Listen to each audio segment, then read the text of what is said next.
Boas tardes, buenas tardes, bona vesprada.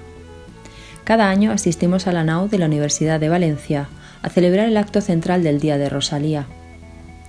Este año, las circunstancias derivadas de la pandemia del COVID-19 no nos permiten reunirnos y disfrutar de forma presencial de tan emotivo acto. La salud es lo fundamental en estos momentos. Sirve este acto para recordar a los que se han ido en este tiempo, alegrarnos por los recuperados y expresar a nuestros socios, amigos y simpatizantes nuestro deseo de bienestar y que pronto hayamos superado este mal sueño que todos estamos pasando. O Centro Galego de Valencia quere agradecer a cada un dos participantes por compartir connosco nunha data tan importante, non só para o noso centro, senón para os galegos, descendentes e xentes amantes da nosa literatura e da nosa Rosalía. Unha muller feminista e revolucionaria nunha época moi complicada. Grazas á súa sensibilidade e amor poa súa lingua, fixo unha revitalización da mesma, como vehículo de expresión social e cultural tras o período de ostracismo que se coñece como séculos escuros.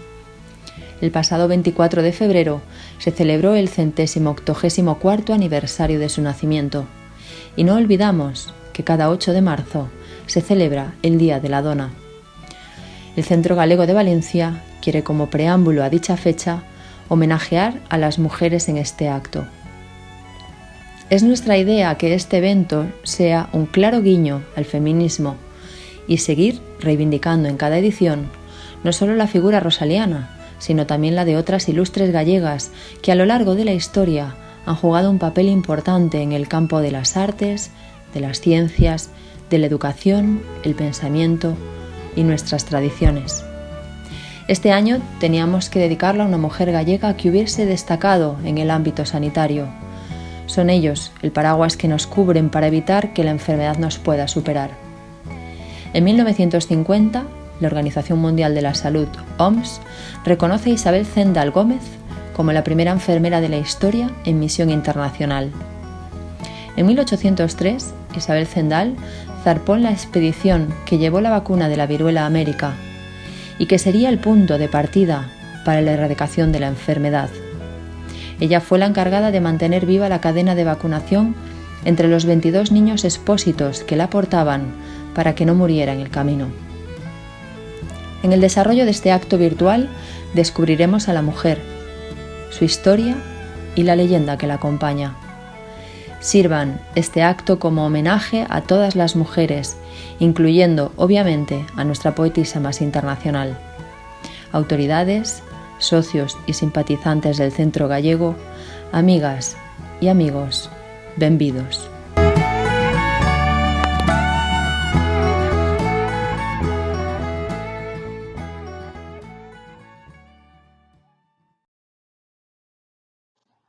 Hola, muy buen día, bon día, bo día. Es un placer hoy participar con vosotros en esta jornada del Centro Gallego de Valencia destinada a exaltar a dos figuras insignes dentro de la historia de Galicia. Dos mujeres. Dúas mulleres que son símbolos claros da nosa terra, de loita, de traballo, de superación, de facer cambiar o mundo cada un no seu momento e na súa época. Rosalía, dende as letras, coa pluma. Ela demostrou que efectivamente a pluma pode ser máis importante que a espada. E Isabel Zendal, moi acaída en este momento que estamos a vivir, porque ela foi esa primeira enfermeira que liderou unha expedición humanitaria para levar as vacinas ao outro lado do mundo. Que ha caído neste tempo que estamos a vivir? Que aprendamos delas ese espírito de superación, de inconformismo e que efectivamente vexamos como as mulleres na historia de Galicia son auténticos símbolos aos que seguir nos momentos de incerteza. Cuidádevos moito, sempre con sentidiño. Muchas gracias al Centro Galego en Valencia por invitarme un año más a participar en esta cuarta edición del Día de Rosalía, este año dedicada a otra gran mujer, a Isabel Zendal, dos grandes mujeres gallegas, Rosalía de Castro y Isabel Zendal. Isabel Zendal, mucho menos conocida, desgraciadamente. Seguro que si hubiera sido un hombre lo hubiéramos visto en los libros de historia, pero no fue así. Una mujer importante porque viajó por América y por Filipinas para poder extender la vacuna de la viruela. En tiempos como estos se hace más importante ese trabajo que realizó. Y bueno, decía Rosalía de Castro que no sé cuándo volveremos a vernos. A mí me gustaría añadir que creo que nos volveremos a ver pronto. Son tiempos muy difíciles, tiempos de lejanía. Tanto Rosalía de Castro, que escribió sobre la lejanía, como Isabel Zendal, que en sus viajes hablaba también de lo difícil que es la lejanía, y en estos tiempos la sufrimos todos y todas. Pero como digo, creo que nos volveremos a ver pronto. A mí me gustaría además veros en vuestra tierra, una tierra que desde hace muchísimos años he querido visitar y que espero que cuando esto pase nos podamos ver allí. Mucho ánimo y esperando, como digo, que llegue ese momento de besarnos, de abrazarnos y de vernos en persona. Muchas gracias.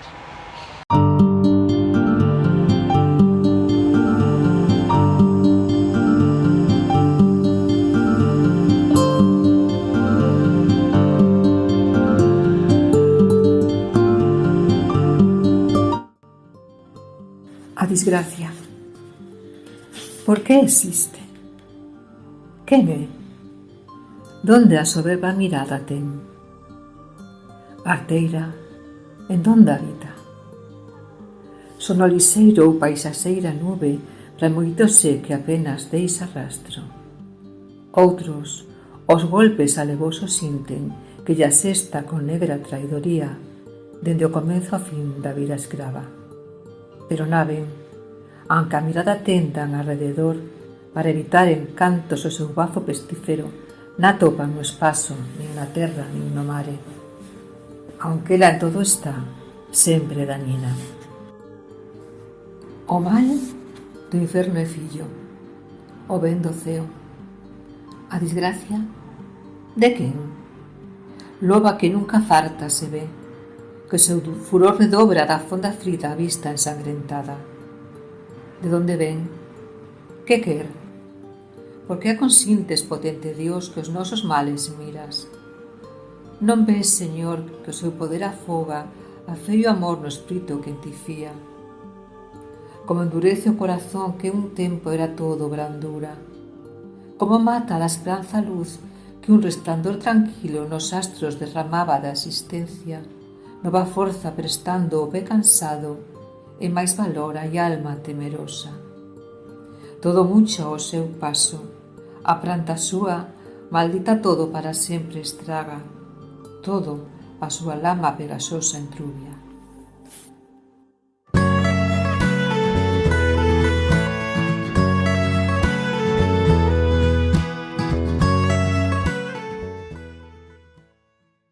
Boas tardes. Quero agradecer aos organizadores do Centro Galego de Valencia que me convidaran a participar na cuarta edición do Día de Rosalía para falar desta enfermeira universal galega que foi Isabel Zendal. Debido á pandemia que estamos a sufrir, neste momento non puidemos reunirnos na universidade como é costume, así que gravamos este vídeo para poder facer chegar a todos o valor dunha muller extraordinaria que nos sorprende e nos toca o corazón. Isabel Zendal, nuestra enfermera gallega universal, fue una mujer durante mucho tiempo desconocida, y fue Antonio López Mariño que estudió los antecedentes, la biografía de Isabel Zendal, y lo publicó en el libro Isabel Zendal en los archivos de Galicia. Él descubre que Isabel Zendal nace en 1771 en una aldea gallega, Santa María de Parada, en Ordes, que está a 35 kilómetros de La Coruña. Isabel pertenecía a una familia de agricultores, de gente que trabajaba al campo y que era pobre de solemnidad. Eran unas tierras del conde de Altamira a los que debería de dar los diezmos, parte de su cosecha, a la Iglesia y al Señor de las Tierras. A los 13 años, en 1786, a Isabel le fallece su madre de una epidemia de viruela. Cuando Isabel cumple 18 años, Isabel en 1794 se va a trabajar a La Coruña, de empleada de hogar, a cuidar a los niños de un hombre de negocios importante de La Coruña, que se llamaba Jerónimo Hijosa. En 1796, cuando Isabel tenía 20 años, se queda embarazada y tiene a su hijo Benito. Posteriormente, Jerónimo Hijosa, por su buen hacer, la recomienda para trabajar en el orfanato de la Caridad de La Coruña, donde llega a ser rectora. En aquella época, La Coruña tenía 1.500 habitantes, porque había una concesión estatal para que los correos marítimos para comerciar con las colonias americanas salieran de La Coruña. Fue un privilegio concedido por Carlos III en 1764. En este orfanato de la Caridad, donde trabaja Isabel a partir de 1800, hay muchos niños recogidos. En Galicia, que había una población en la época de 230.000 habitantes, se sabe que solo en el orfanato de Santiago se recogían a 2 niños diarios en el orfanato, 2 huérfanos diarios. En esa época había muchos niños expósitos que se dejaban en la inclusa porque no había control de natalidad, había muy alta mortandad de la madre en los partos, había mucha pobreza, las familias tenían muchos hijos y no podían mantenerlos, y también epidemias que asolaban a la población y dejaban huérfanos. Estos niños eran dejados o bien en el torno de la inclusa, donde había una persona dedicada solo a ello, a recoger a los niños, o bien en los cruces de caminos, en los cruceiros. Estos niños, cuando eran recogidos y eran muy pequeñitos, se les daban a una nodriza para que los amamantaran en su casa, pagándoles, claro, lo correspondiente, y los niños estaban con la nodriza hasta los 7 años. A los 7 años, si la nodriza los adoptaba, el niño ya no volvía a la inclusa y el resto volvían a los 7 años y hasta los 14, estaban en la inclusa. Y allí les enseñaban un oficio, les educaban, les cuidaban. La viruela era una enfermedad infectocontagiosa muy grave, ya conocida desde 1000 años antes de Cristo, porque ya había momias de faraones como Ramsés V, que en 1157 en su momia había signos físicos de haber padecido la viruela. Y una enfermedad que tras la conquista de México por Hernán Cortés en 1521 asoló a esas poblaciones nativas que nunca habían tenido contacto con este virus y que por tanto no estaban inmunizadas. Así podemos ver cómo se refleja la epidemia de viruela en los dibujos de un franciscano, Fray Bernardino de Sahagún, que en el Códice Florentino da fe de esto, que ocurrió 8 años después de la conquista de México.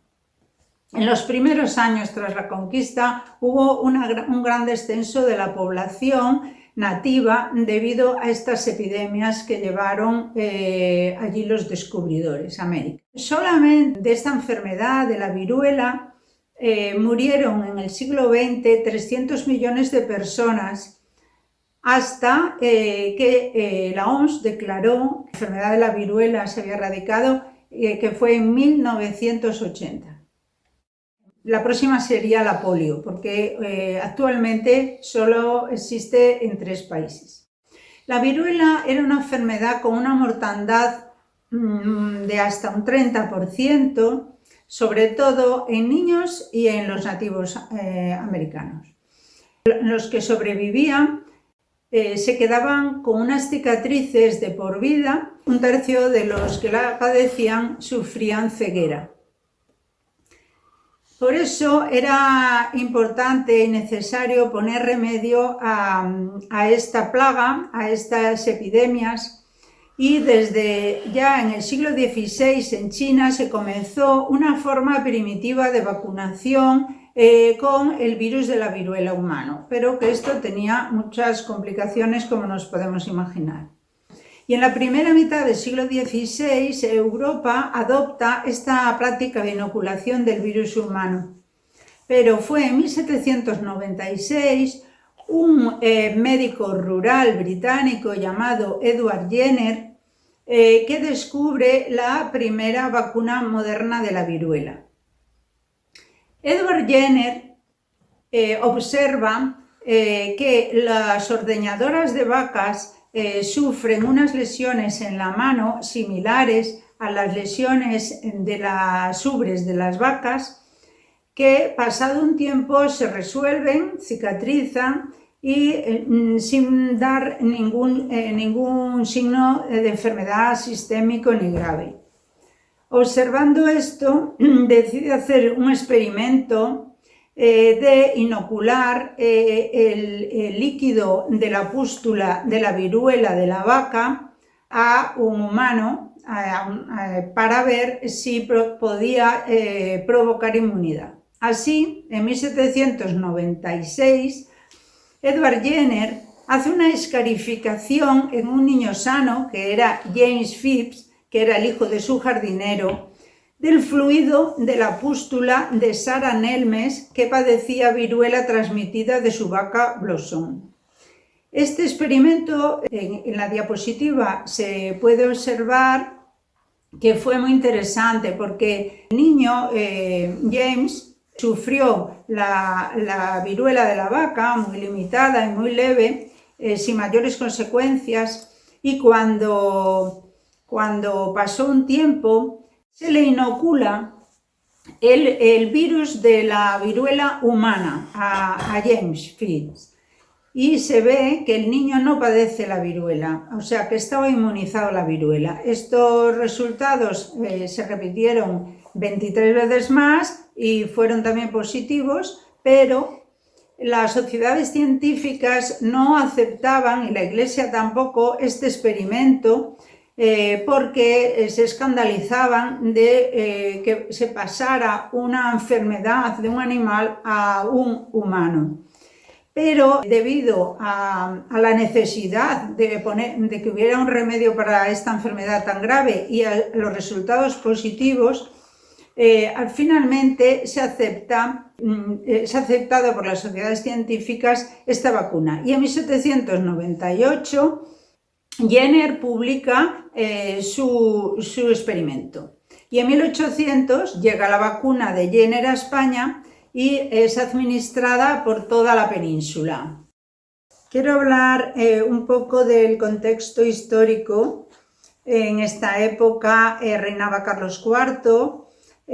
Había una gran crisis generalizada del antiguo régimen, con inestabilidad política surgida tras la Revolución Francesa acaecida en 1789, y es una época de gran crisis económica derivada de dos cosas. Las guerras. España en 1793 le declara la guerra a Francia, a la Francia revolucionaria que derrocó a Luis XVI y lo llevó a la guillotina, y la guerra de España y Francia contra Inglaterra en 1805, en la que se perdió la batalla de Trafalgar. Esto fue muy importante porque tras esa pérdida de esa batalla hay unos pactos que derivan en la interrupción del tráfico mercantil entre España y América. Todo esto hace que se vacíen las arcas del Estado y que haya una gran crisis económica que deriva en una crisis social, una crisis debido a las epidemias, a la pérdida de poder económico, al levantamiento de los ilustrados franceses contra el absolutismo. Y en medio de todo esto nace el espíritu ilustrado. El espíritu ilustrado es un mundo positivo en esta monarquía, y este movimiento ilustrado hace que se creen en España las reales academias y las sociedades de amigos del país, cuya finalidad era difundir las nuevas ideas, los conocimientos científicos y los conocimientos técnicos. Y en el siglo XVIII se comienzan a publicar estos avances científicos. En este momento, en 1802, hay una epidemia muy importante de viruela en el virreinato de Nueva Granada, lo que ahora es Colombia, Venezuela, Ecuador y Panamá, y en Perú. Esta epidemia hace que los virreyes soliciten del rey una solución porque esta enfermedad está asolando sus territorios. Carlos IV había conocido la enfermedad en su propia familia porque su hija María Teresa, antes de cumplir 4 años, ya se muere de viruela, y su mujer María Luisa padece la viruela aunque sobrevive. Por tanto, Carlos IV, cuando solicitan desde las colonias su ayuda, consulta a sus médicos de cámara y estos le dicen que la idea de llevar la vacuna a América les parece absurda y descabellada. Y en el Consejo de Indias se discute cómo habría que llevar esa vacuna de la viruela, ese virus, a América y Asia, cómo transportarla para que llegara en buenas condiciones.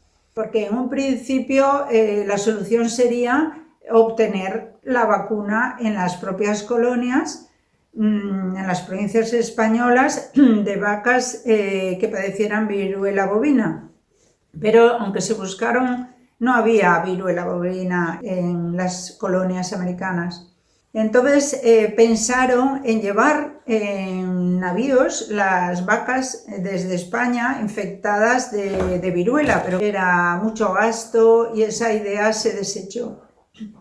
La idea de llevar el virus en gente adulta, en soldados, también se pensó, pero el problema es que el 60% de la población ya estaba inmunizada, había pasado la viruela y no podía transportarse, no podía vacunarse a los adultos pensando en transportar la vacuna en ellos. El ideólogo de cómo transportar la vacuna a tierras americanas se debe a Balmes. Balmes era un médico también de la corte, un médico que había sido cirujano militar en México, que estaba muy involucrado en los avances científicos y le interesaba mucho el tema de la vacuna, y convenció a Carlos IV de que financiara con fondos públicos lo que se llamó la Real Expedición Filantrópica de la Vacuna, que era una misión humanitaria española que no ha tenido parangón y que redime a España del atraso que en el siglo XVIII sufría desde el punto de vista científico. Balmes le propone al rey transportar la vacuna en niños que durante la travesía se irían vacunando y el fluido de sus pústulas se pasaría de un niño a otro hasta llegar a América. Para eso necesitaría 22 niños. Esos 22 niños tuvieron que buscarse entre los huérfanos, porque las familias, aunque se les propuso darles a los niños si aceptaban ir a América portadores de la vacuna, les prometieron darles unos dineros para estudiar y ocuparse de ellos hasta que encontraran una profesión. Las madres rechazaron la idea, con lo cual Balmes estuvo buscando niños huérfanos, trajo unos niños del orfanato de Madrid, otros del Orfanato de Santiago y el resto en el Orfanato de la Caridad de La Coruña. Esos niños se vacunarían durante la travesía de 2 en 2 para prevenir que si un niño fallecía no se perdiera la cadena de la vacuna, y se les harían 3 inoculaciones a cada niño, con lo cual que si prendían tenían 6 pústulas para obtener el líquido vacunífero, y si se perdía alguna pues eran suficientes como para que alguna prendieran. Este ideólogo del transporte de la vacuna se llamaba Francisco Javier Balmis, nacido en Alicante en 1753, que fue nombrado por Carlos IV director de la Real Expedición Filantrópica de la Vacuna. Y antes de partir tradujo del francés un tratado de vacunación para llevar a América muchos ejemplares y distribuirlos allí, entre los médicos de las colonias americanas.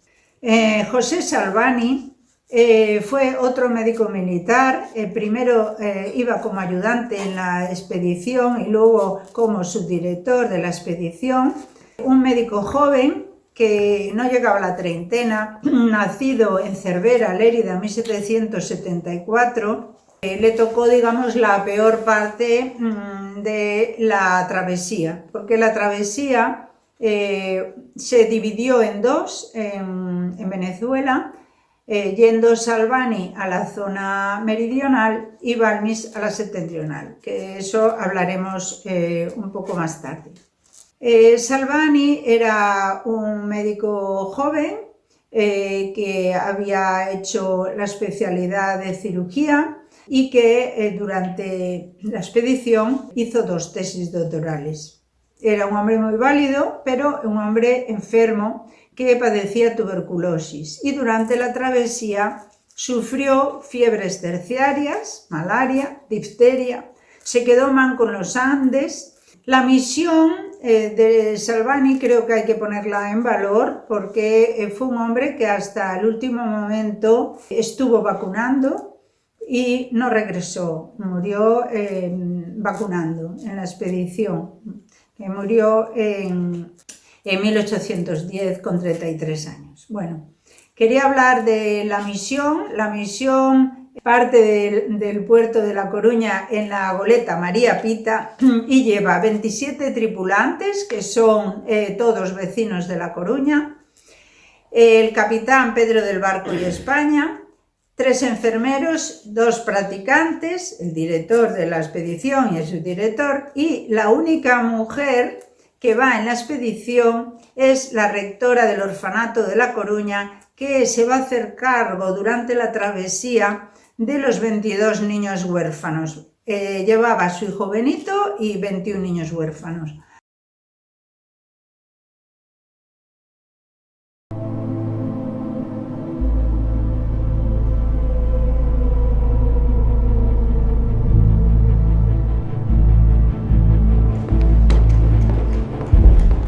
Francisco Javier Balmis. Soy el director de la Real Expedición de la Viruela a Ultramar. Les he convocado porque estoy seguro de haber descubierto la manera de llevar la vacuna hasta nuestros territorios en ultramar sin riesgo de que se deteriore.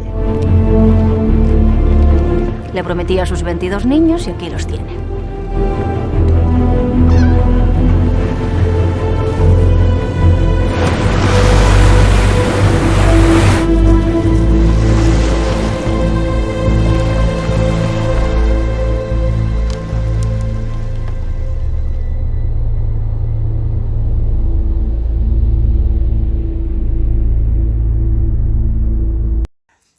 Isabel Zendal, a la que hoy queremos poner en valor, era la única mujer de esta Real Expedición, y también hay que decir que durante todos los años que duró esta gesta, porque llamémosla gesta, no se murió ningún niño. La misión no solo consistía en llevar a América la vacuna, el virus, en buenas condiciones para ser utilizado allí, que eso es muy importante, no romper la cadena para que el virus llegara en buenas condiciones, porque claro, en aquella época hubo que hacerlo así porque no existían sistemas de frío y en esa época hacía mucho calor en esas tierras y hubo que hacerlo así. Isabel Zendal tenía que ocuparse de los niños que no se podían juntar, los niños que estaban siendo vacunados de los niños que todavía no estaban en contacto con el virus para que no se contaminaran. Tuvo que cuidar sus efectos secundarios de la vacuna, darles esos cuidados de madre que le dio durante toda la travesía a esos niños. Pero la misión consistía también, y muy importante, en difundir el uso de la vacuna al llegar a tierras americanas. Al llegar a tierras americanas había que enseñar a los médicos de las colonias a vacunar y a conservar la vacuna y, muy importante, se hicieron juntas de vacunación y registros de vacunación. Esto es la primera vez que se hacía, es un hecho que dio lugar al éxito de la vacunación debido a estas juntas y a estos registros. ¿Cuál fue el recorrido de la Real Expedición Filantrópica de la Vacuna? Tras partir del puerto de La Coruña el 30 de noviembre de 1803, con Balmis de 53 años, Salvani menos de 30, Isabel 32, la goleta María Pita llega a Canarias, que es el primer puerto donde llega en Tenerife, y ahí empiezan ya a vacunar en Tenerife. De Tenerife la goleta continúa a Puerto Rico y a Caracas, donde también están un tiempo vacunando. Al llegar a Caracas, debido a que necesitan acelerar la vacunación de algún modo, deciden dividirse en dos. Se van a la zona septentrional, a Cuba y México, la expedición con Balmis y Isabel Zendal, y a la zona meridional, Salvani, para recorrer Cartagena de Indias, Colombia, Ecuador, Perú y llegar a Bolivia. En el año 1805, desde México con niños mexicanos, parte la expedición que va a Asia, hacia Filipinas, en la que va Balmis y va Isabel Zendal. Isabel Zendal deja a su hijo y a los demás niños en Puebla. Allí los niños en Puebla se quedan pues muchos en casas de gente que los adopta. Parece que el hijo de Isabel Zendal, Benito, se queda a cargo del obispo de Puebla. Isabel parte hacia Filipinas con 25 niños mexicanos.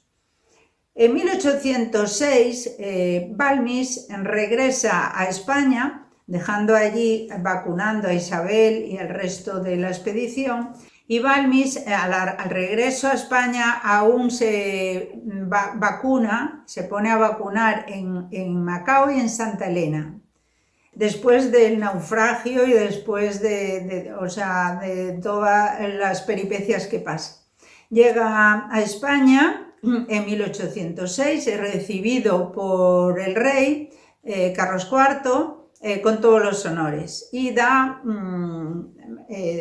información de lo que había sido esta expedición con Isabel Zendal y habla muy bien de Isabel Zendal, diciendo que es una mujer muy entregada y que ha cuidado magníficamente a los niños. Las palabras concretas que dirige Balmis al ministro de esa época están en la diapositiva. En 1808 ya está José Bonaparte en España y Balmis no accede a jurarle lealtad a Bonaparte, con lo cual le son confiscados sus bienes y se va de Madrid a vivir a Sevilla. El que hubiera sido destituido Carlos IV y llegara al poder Bonaparte, puede ser la causa de que esta Real Expedición no haya tenido la trascendencia que debía de haber tenido. Esa sería una razón. En 1807 Isabel regresa a México tras finalizar la campaña filipina y se asienta ya en Puebla con su hijo Benito.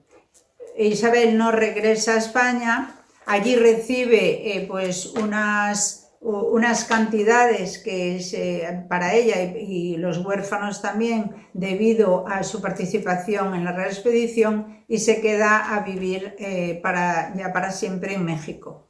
Bueno, quiero también comentar cómo fue la parte de la expedición meridional de Salvani, que de Caracas parte con niños venezolanos a Colombia, a Ecuador y a Perú. Y al llegar a Bolivia fallece en Cochabamba con 33 años.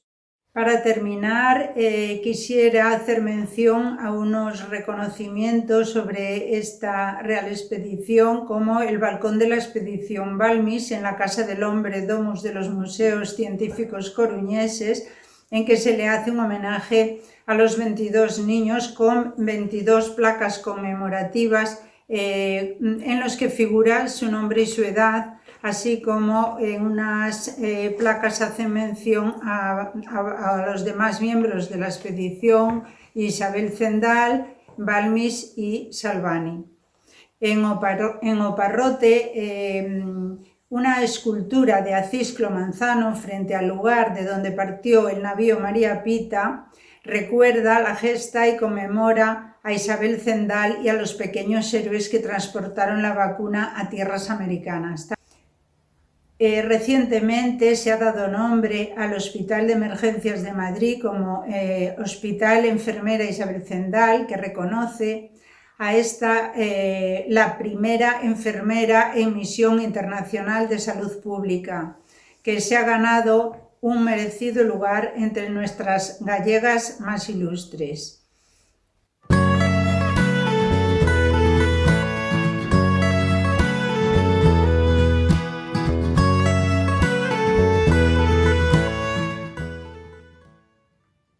Boas tardes. Hoxe non vou a falar de Rosalía de Castro, que o centro xa ten poetas como Mila que a recitan. Tampouco de Isabel Zendal, que xa o fixo moi ben tamén Olga González na súa conferencia. Quero falar de nós, de algo máis personal, do socio do Centro Galego de Valencia. Dende a Xunta Executiva intentamos manter ao longo deste ano de pandemia un maior contacto con todos vós a través dos correos electrónicos, por teléfono, por WhatsApp. Preocupounos especialmente a vosa saúde e a das vosas familias. Afortunadamente, polo que sabemos, todos estades ben, e iso é o máis importante neste momento. Somos conscientes de que a falta de traballo, a situación económica, o desánimo tamén están presentes no día a día de moitos de nós, pero se temos saúde, sairemos dela, seguro. Anímos a seguir participando nos actos que o Centro Galego seguirá facendo, por agora de forma virtual, e cando se poida, de forma presencial. E espero e desecho que a vacina do COVID-19 teña tanto éxito como no seu día tuvo a vacina contra a variola que Isabel Zendal, a nosa homenaxeada, levou ao exterior. E entón, máis cedo que tarde, podamos sair ás rúas e fundirnos todos nunha aperta. Boas noites, buenas noches, bona nit.